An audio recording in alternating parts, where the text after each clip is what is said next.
ও কেন্দ্রীয় বৃত্তে এবি যা বৃত্তের উপর অবস্থিত সি বিন্দুতে 75 ডিগ্রি কোণ উৎপন্ন করে। ওই যাটি বৃত্তের কেন্দ্রে যে কোণ উৎপন্ন করে তার মান নির্ণয় করো। ও কেন্দ্রীয় বৃত্তে এবি যা বৃত্তের উপর অবস্থিত সি বিন্দুতে 75 ডিগ্রি কোণ উৎপন্ন করে। অ্যাঙ্গেল এ ও বি এর মান নির্ণয় করতে হবে। এপিবি বৃত্তচাপের দ্বারা গঠিত। অ্যাঙ্গেল এ ও বি হল কেন্দ্রস্থ কোণ এবং অ্যাঙ্গেল এ সি বি হল ওই একই চাপের দ্বারা গঠিত একটি বৃত্তস্থ কোণ।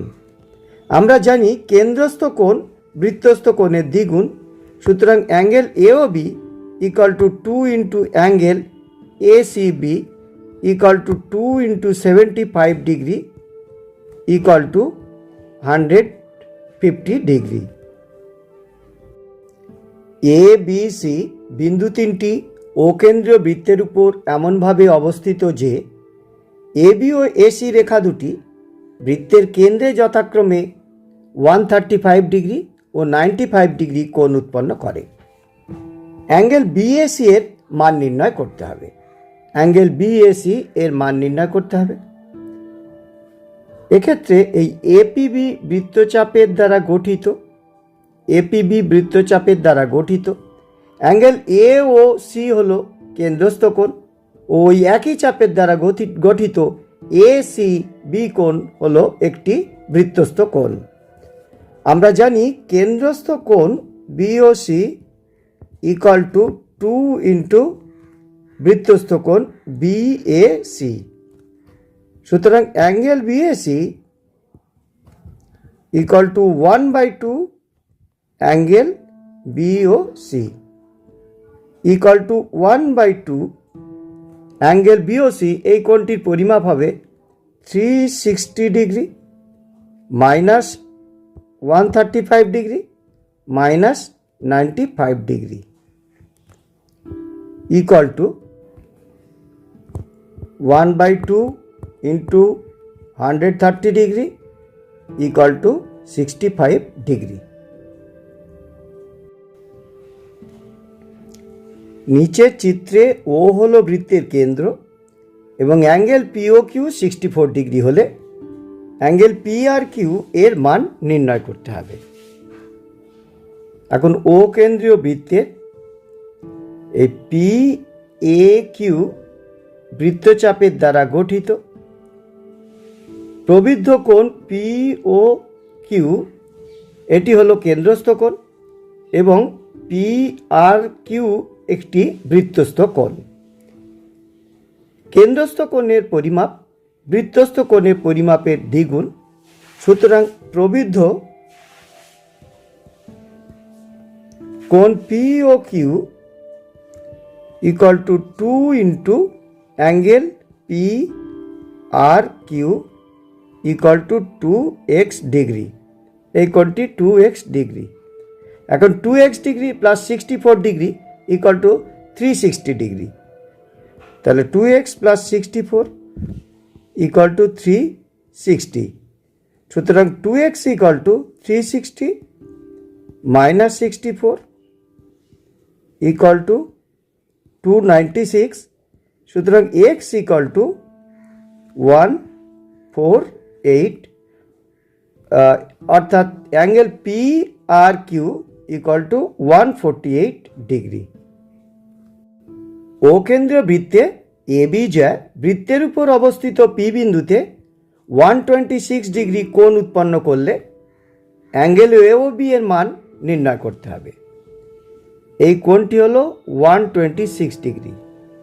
সুতরাং প্রবৃদ্ধ কোণ A O B equal to প্রবৃদ্ধ A O B equal to 2 into 126 degree equal to 252 degree. সুতরাং angle O A O B equal to 360 degree minus 252 degree equal to এখান থেকে পাচ্ছি 801। 108 ডিগ্রি। এখন ও কেন্দ্রীয় বৃত্তে OA এবং OB একই বৃত্তের ব্যাসার্ধ, সুতরাং এই এ কোণ আর বি কোণ সমান হবে। এই কোণটি এক্স ডিগ্রি, এটি যদি এক্স ডিগ্রি হয় আর এই কোণটি পেলাম 108 ডিগ্রি, সুতরাং x plus x plus 108 equal to 180। সুতরাং এক্ষেত্রে পাচ্ছি 2x equal two 180 minus 108 equal to 72। সুতরাং x ইকুয়াল টু 36, অর্থাৎ angle OAB equal to 36 degree. প্রদত্ত চিত্রে অ্যাঙ্গেল ACB 135 ডিগ্রি। বৃত্তটির ব্যাসার্ধের দৈর্ঘ্য 2√2 হলে AB জ্যায়ের দৈর্ঘ্য নির্ণয় করতে হবে। ও বিন্দুর সঙ্গে বি বিন্দু সরল রেখাংশ দ্বারা যোগ করে দিলাম, তাহলে এই রেখার দৈর্ঘ্য এই রেখার দৈর্ঘ্য সমান, তাহলে এটিও 2√2। এখন অ্যাঙ্গেল ACB 135 ডিগ্রি, তাহলে প্রবৃদ্ধ কোণ এটি, প্রবৃদ্ধ AOB,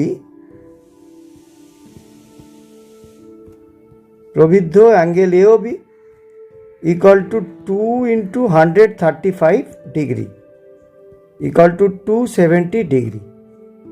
সুতরাং angle AOB equal to 360 minus 270 degree equal to 90 degree. সুতরাং এই কোণটি হলো 90 ডিগ্রি। তাহলে OAB একটি সমকোণী ত্রিভুজ। সমকোণ সংলগ্ন বাহু দুটির দৈর্ঘ্য দেওয়া আছে, তাহলে অতিভুজের দৈর্ঘ্য নির্ণয় করতে হবে। অতিভুজের দৈর্ঘ্য x যদি ধরে নিই, তাহলে x square equal to 2√2 square plus 2√2 square equal to 4 into 2 8 plus 4 into 2 8 16। সুতরাং এক্ষেত্রে পাওয়া যাচ্ছে x ইকুয়াল টু 4। এবি জ্যায়ের দৈর্ঘ্য 4 একক। ও কেন্দ্রীয় বৃত্তে এবি জ্যা ও সিডি ব্যাস পরস্পরকে বৃত্তের অভ্যন্তরে ই বিন্দুতে ছেদ করে। Angle AOD 62 degree, angle BOC 130 degree হলে অ্যাঙ্গেল AED এর পরিমাপ নির্ণয় করো।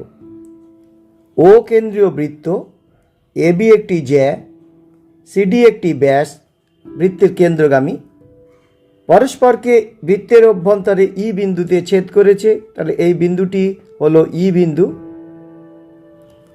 Angle AOD 62 degree, angle BOC 130 degree, AED এই কোণটির পরিমাপ নির্ণয় করতে হবে। বি বিন্দুর সঙ্গে ডি বিন্দু সরল রেখাংশ দ্বারা যোগ করলাম, তাহলে এই APD বৃত্তচাপের দ্বারা গঠিত কেন্দ্রস্থ কোণ হল AOD এবং ABD একটি বৃত্তস্থ কোণ। কেন্দ্রস্থ কোণের পরিমাপ বৃত্তস্থ কোণের পরিমাপের দ্বিগুণ। কেন্দ্রস্থ কোণ 62 ডিগ্রি, তাহলে বৃত্তস্থ কোণ হবে 31 ডিগ্রি। এটা 31 হলে এটি 62 হবে। তাহলে angle ABD angle ABD equal to 1/2 angle AOD equal to 31 degree. আবার এই CQB বৃত্তচাপের দ্বারা গঠিত COD হলো কেন্দ্রস্থ কোণ এবং এটি হলো বৃত্তস্থ কোণ CDB। কেন্দ্রস্থ কোণ বৃত্তস্থ কোণের দ্বিগুণ, তাহলে কেন্দ্রস্থ কোণ 130 ডিগ্রি যদি হয়, তাহলে এটি এই ডি কোণটা এর অর্ধেক অর্থাৎ 65 ডিগ্রি হবে। অ্যাঙ্গেল BDC হবে 65 ডিগ্রি।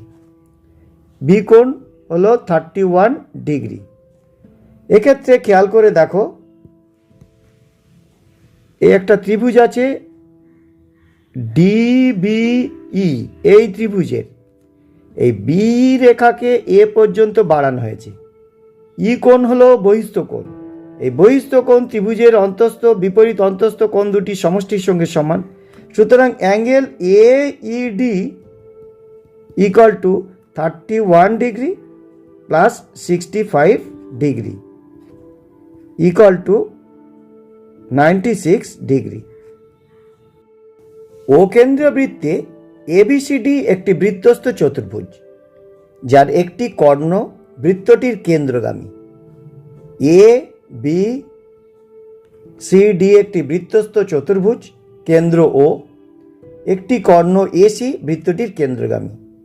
অ্যাঙ্গেল DAC কোণ 40 ডিগ্রি হলে অ্যাঙ্গেল ACD কোণের পরিমাপ নির্ণয় করতে হবে। ও কেন্দ্রীয় বৃত্তের AC হলো একটি ব্যাস, ADC এটি অর্ধবৃত্তস্থ কোণ, আর অর্ধবৃত্তস্থ কোণের পরিমাপ হয় 90 ডিগ্রি। এই কোণটি 90 ডিগ্রি। এটি যদি 40 ডিগ্রি হয় তাহলে এটি হবে 50 ডিগ্রি। ACD কোণের পরিমাপ 50 ডিগ্রি হবে। নিচের চিত্রে angle ABC 81 degree, angle ACB 19 degree, angle BDC এর পরিমাপ নির্ণয় করতে হবে। Angle BAC equal to 180 degree minus 81 degree minus 19 degree equal two 180 degree minus 100 degree equal two 80 degree. তাহলে এ কোণ হলো 80 ডিগ্রি। এই এ কোণ এবং ডি কোণ হলো একই বৃত্তাংশস্থ কোণ, আর একই বৃত্তাংশস্থ সকল কোণের পরিমাপ সমান। সুতরাং এই ডি কোণের পরিমাপ হবে 80 ডিগ্রি। প্রদত্ত চিত্রে AB বৃত্তটির একটি ব্যাস হলে x এর মান নির্ণয় করো। এখন AB বৃত্তটির একটি ব্যাস, সুতরাং ADB একটি অর্ধবৃত্তস্থ কোণ। একটি অর্ধবৃত্তস্থ কোণের পরিমাপ 90 ডিগ্রি, সুতরাং angle ADB 90 degree. Angle ACD এবং অ্যাঙ্গেল ABD একই বৃত্তাংশস্থ কোণ, সুতরাং angle ACD equal to angle ABD equal to 50 degree equal two 50 degree. এই কোণটির পরিমাপ 90 ডিগ্রি, এটি 50 ডিগ্রি। ত্রিভুজের তিনটি কোণের সমষ্টি 180 ডিগ্রি, সুতরাং এই x এর মান হবে 180, তিনটি কোণের সমষ্টি 180 degree minus 90 degree plus 50 degree equal two 40 degree. একটি বৃত্তে দুটি জ্যা AB ও AC পরস্পর লম্বভাবে অবস্থিত। এই কোণটা 90 ডিগ্রি। ABর মান দেওয়া আছে 8 সেমি, AC দেওয়া আছে 6 সেমি। বৃত্তটির ব্যাসার্ধের দৈর্ঘ্য কত? এখন এই B বিন্দুর সঙ্গে C বিন্দু যদি যোগ করে দিই তাহলে যে একটা রেখা পাবো। এক্ষেত্রে একটি ত্রিভুজ গঠিত হলো ABC। ABC ত্রিভুজের A কোণ হলো 90 ডিগ্রি, সুতরাং BC হলো অতিভুজ। এখন ত্রিভুজের অতিভুজ BC এর দৈর্ঘ্য যদি x সেমি ধরে নিই তাহলে আমি লিখতে পাচ্ছি x square equal to 8 square plus 6 square equal to 64 plus 36 equal to 100। সুতরাং x এর ভ্যালু হলো 10। x হলো এই ABC ত্রিভুজের অতিভুজের দৈর্ঘ্য। এখন অর্ধবৃত্তস্থ কোণ এক সমকোণ হয়। এই এ কোণ 90 ডিগ্রি হলে BC রেখাটি হবে এই যে বৃত্তের কেন্দ্রগামী, অর্থাৎ BC হবে বৃত্তটির একটি ব্যাস। ব্যাসের দৈর্ঘ্য 10 সেমি, সুতরাং বৃত্তটির ব্যাসার্ধের দৈর্ঘ্য হবে 5 সেমি। ও কেন্দ্রীয় বৃত্তে AB জ্যা বৃত্তটির কেন্দ্রগামী। AB জ্যা বৃত্তের কেন্দ্রগামী। C বৃত্তের উপর অবস্থিত একটি বিন্দু। ও এক্ষেত্রে দেখা আছে OBC কোণ 60 ডিগ্রি, তাহলে OCA এই কোণের পরিমাপ নির্ণয় করতে হবে। ও কেন্দ্রীয় বৃত্তে AB হলো একটি ব্যাস, সি বৃত্তের উপর অবস্থিত একটি বিন্দু। সুতরাং এই angle ACB equal to 90 degree. যেহেতু ও বি এবং ও সি একই বৃত্তের ব্যাসার্ধ এবং বি কোণ 60 ডিগ্রি, সুতরাং ও সি বি কোণ এটি হবে 60 ডিগ্রি। তাহলে angle O C A equal to 90 degree minus 60 degree equal to 30 degree.